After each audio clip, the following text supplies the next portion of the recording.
ପିଲାମାନେ ଆଜି ଆମେ ଷ୍ଟାର୍ଟ କରିବା କ୍ଲାସ୍ 8ର ନୂତନ ଚାପ୍ଟର ଯେଉଁଟାକି ଚତୁର୍ଭୁଜ 4 ନମ୍ବର ଚାପ୍ଟର।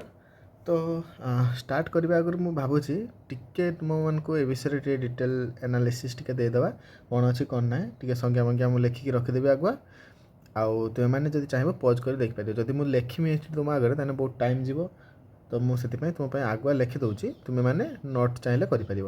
ଆଉ ଗୋଟେ କଥା, ଯଦି ତୁମେମାନେ ଭଲ ରେସ୍ପନ୍ସ କଲ ଭିଡ଼ିଓରେ, ଭଲ ଲାଇକ୍ କଲ, ସେୟାର କଲ, କମେଣ୍ଟ କଲ, ତାହେଲେ ମୁଁ ଭାବୁଛି ତୁମର ଗରମ ଛୁଟି ଭିତରେ ଗଣିତ ବହିଟା ସାରିଦେବା। ତାପରେ ରିଭିଜନ୍ କରିବା କି ଅନ୍ୟ କିଛି ଦେଖିବା, ତାପରେ ଦେଖିବା କ'ଣ ଅଛି ତୁମର କେମିତି ଡାଉଟ୍ କ୍ଲିୟର୍ ହେବ ସେସବୁ ଉପରେ ତାପରେ ଆନାଲିସିସ୍ କରିବା। କିନ୍ତୁ ଯଦି ତୁମେମାନେ ଭଲ ରେସ୍ପନ୍ସ କଲ ଭିଡ଼ିଓରେ, ମୁଁ ଭାବୁଛି ଭିଡ଼ିଓକୁ ଗରମ ଛୁଟି ଭିତରେ ସାରିବା। ଦେଖ ପିଲାମାନେ, ମୁଁ ଆଗୁଆ ଲେଖିକି ରଖିଦେଇଛି ଚତୁର୍ଭୁଜ କାହାକୁ କୁହାଯାଏ, ଆୟତ ଚିତ୍ର କାହାକୁ କୁହାଯାଏ। ତ ସେଇଟା ଟିକେ ଦେଖିଦେବା, ତାପରେ ଅନୁସରଣଟା ଯେଉଁଟା ଅଛି ନିଜେ କରି ଦେଖ ସେଇଟା କରିବା। ହଉ, ଫାର୍ଷ୍ଟ ଚତୁର୍ଭୁଜ କ'ଣ? ଚତୁର୍ଭୁଜ ଶବ୍ଦଟି ତୁମ ବହିରେ ଯେଟା ଅଛି ଦେଖିବ, ଯେରକ ଲାଟିନ୍ ଶବ୍ଦ କ୍ୱାଡ୍ରି। କ୍ୱାଡ୍ରି ମାନେ କ'ଣ? ଚାରି, ଏବଂ ଲାଟସ୍ ମାନେ ବାହୁରୁ ଆସିଛି। ଚାରି ବାହୁ ଦ୍ୱାରା ଆବଦ୍ଧ କ୍ଷେତ୍ରକୁ ଚତୁର୍ଭୁଜ କହିବା। ଏହା ଏକ ଚାରି ବାହୁ ବିଶିଷ୍ଟ ଆବଦ୍ଧ ଜ୍ୟାମିତିକ ଆକୃତି। ତ ଚତୁର୍ଭୁଜ ଦେଖ, ଯେକୌଣସି ଚିତ୍ର ଯେଉଁଟାକି ଚାରି ବାହୁ ଦ୍ୱାରା ଆବଦ୍ଧ, 1 2 3 4, ଏଟା ଚତୁର୍ଭୁଜ। ଏଟା ବି ଚତୁର୍ଭୁଜ ହେବ, ଏଟା ବି ଚତୁର୍ଭୁଜ ସେମିତି।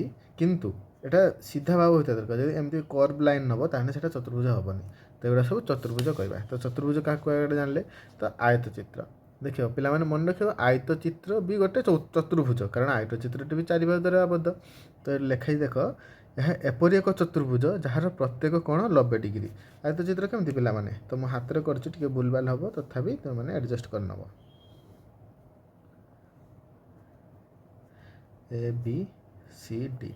ABCD ଏକ ଆୟତ ଚିତ୍ର। ଆୟତ ଚିତ୍ରର କ'ଣ ତା ଇଏ ନା, ତା ପ୍ରତ୍ୟେକ କୋଣ ଗୁଡ଼ା 90 ଡିଗ୍ରୀ। ଏଟା 90 ଡିଗ୍ରୀ, ସବୁଟା 90 ଡିଗ୍ରୀ। ମୁଁ କରୁନାହିଁ।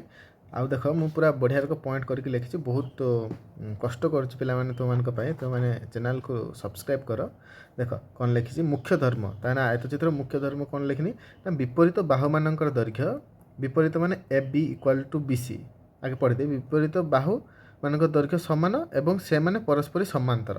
ହଉ, ବିପରୀତ ବାହୁ ମାନେ AD ଆଉ BC, ଏ ଦୁଇଟାର ଦୈର୍ଘ୍ୟ ସମାନ ହେବ। ଏଇଟା ଯଦି 4 ସେମି ହେଇଥିବ, ଏଟା ବି 4 ସେମି ହେଇଥିବ, ଆଉ ଏଇଟା ପରସ୍ପର ସମାନ୍ତର। ସମାନ୍ତର କେଉଁଟା ନା, ଯେଉଁଟା କେବେ ବି ଟଚ୍ କରିବେନି। ଯଦି ଏହାକୁ ବଢ଼େଇ ଯିବା ଇନଫିନିଟ୍ ଲାଇନ୍, ତ କେବେ ଟଚ୍ କରିପାରିବେନି। ସମାନ୍ତର ହେଲା।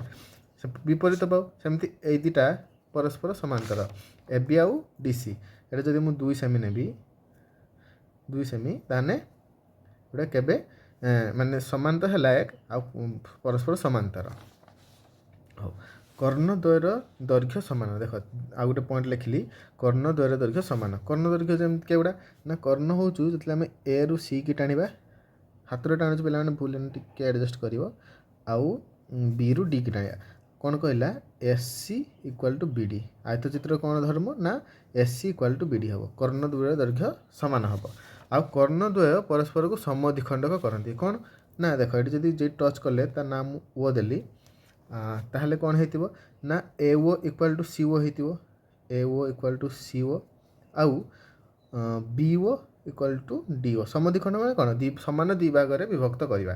ଦେଖ, ଯେହେତୁ AC = BC ଅଛି ଅଲରେଡ଼ି, ତାହେଲେ AO CO EO CO, ତାହେଲେ ମଝିରେ ବି ଏଟା ବି ସମାନ ଚିହ୍ନ ହେବ। ତାହେଲେ ଏଗୁଡ଼ା ସବୁ ସମାନ। ମାନେ ଯଦି ଏଇଟା ଯେତେ ହେଲା, ଯଦି କାଢ଼ି ତ ପଡ଼ିବ, ମୁଁ ମନେ ଇଚ୍ଛା ଲେଖିପାରିବିନି, ତ କାଢ଼ି ହେବ, ଏଇଟା ଦୈର୍ଘ୍ୟ କାଢ଼ି ହେବ। ତ ଏଇଟା ପରେ ଦେଖିବା। କିନ୍ତୁ ମାନେ କ'ଣ, ଦୈର୍ଘ୍ୟ ସମାନ, ଏଟିକି ମନେ ରଖିଥିବ। ହଉ, କର୍ଣ୍ଣ ଗଲା। ତାପରେ ଏବେ ଆସିବା ଚତୁର୍ଭୁଜ। ଚତୁର୍ଭୁଜ କାହାକୁ କୁହନ୍ତି ଜାଣିଛ ପିଲାମାନେ? ଚତୁର୍ଭୁଜ, ଏଇଟା ମୁଁ ଆଗେ ଚିତ୍ରଟେ କରିଦେଉଛୁ, ଚାରି ବାହୁ ସମାନ। ଆଗେ ଟିକେ ପଢ଼ିଦେବା।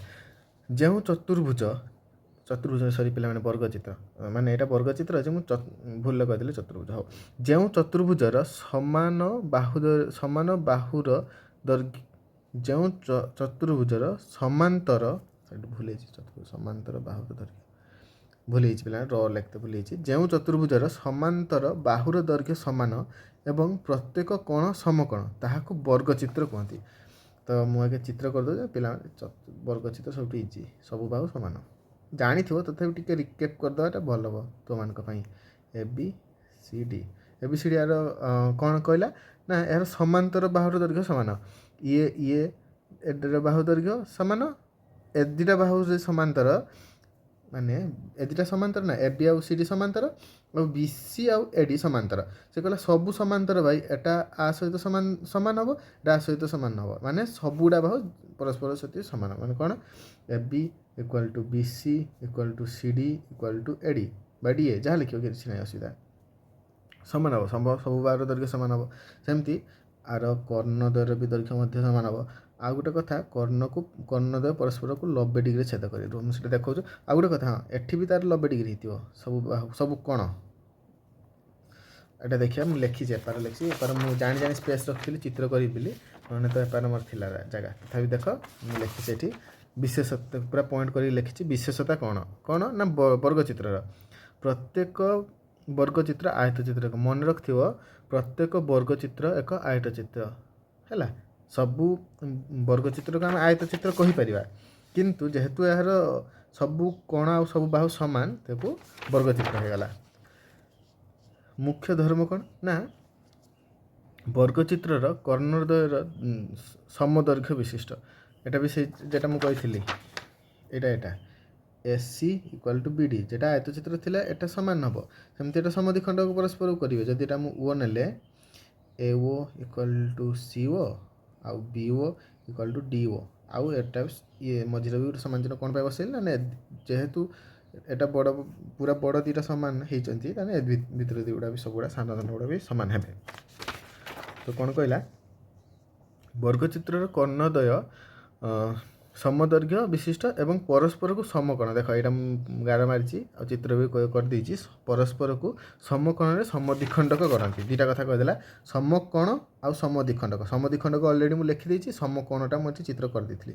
ତାମାନେ ଏଇ ଦୁଇଟା, ଏଇଠି ଯେ କୋଣଟା ସୃଷ୍ଟି ହେବ, ଏଇଟା 90 ଡିଗ୍ରୀ, ଏଟା ବି 90 ଡିଗ୍ରୀ, ଏଟା ବି 90 ଡିଗ୍ରୀ, ଏଟା ବି 90 ଡିଗ୍ରୀ, ପରସ୍ପରକୁ 90 ଡିଗ୍ରୀରେ ଛେଦ କରିବେ।